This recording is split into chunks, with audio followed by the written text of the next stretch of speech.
ತರಿಸಿದ್ದೆ ನಾನು. ನರಸಿಂಹರಾಜ್ ಅಂತೇಳಿ ಒಬ್ಬರು ಸಾವಯವ ಕೃಷಿ ಅವರು ಹಣ್ಣಿನ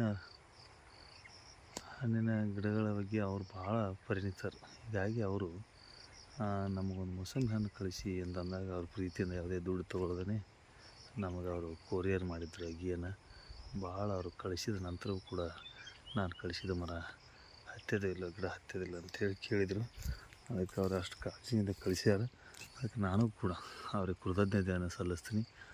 ಆದ ಕಾರಣ ನೋಡಿ ಎಷ್ಟು ಚೆನ್ನಾಗಿದೆ ನೋಡಿ. ಈ ಕಾಯಿ ಸಂಪೂರ್ಣ ಭಾರ ಹೊತ್ತು ತಾಯಿ ನಿಂತಿದ್ದಾಳೆ. ಇವತ್ತು ನಮಗೆ ಸುಂದರವಾದ ಫಲವನ್ನು ಕೊಟ್ಟಿದ್ದಾಳೆ ನೋಡಿ.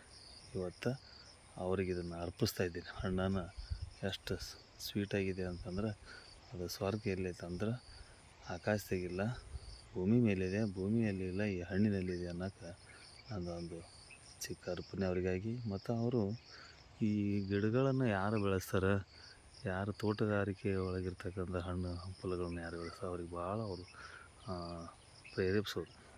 ಇಂಥ ಹಣ್ಣುಗಳನ್ನ ಹಚ್ಚಿರಿ, ಮನೆಯಲ್ಲಿ ತಾವು ತಿನ್ನಿರಿ ಅಂತ ಹೇಳ್ತಿದ್ರು ನೋಡಿ. ಅಷ್ಟು ಭಾರ ಆಗಿದೆ, ಯಾವ ಥರ ಆಗಿದೆ ನೋಡಿ. ಅದಕ್ಕೆ ನಾವು ಚಿಕ್ಕಬಳ್ಳಾಪುರ ನರಸಿಂಹರಾಜ್ ಅವರಿಗೆ ನಾವು ಕೃತಜ್ಞತೆಯನ್ನು ಸಲ್ಲಿಸ್ತಾ ಇದ್ದೀನಿ.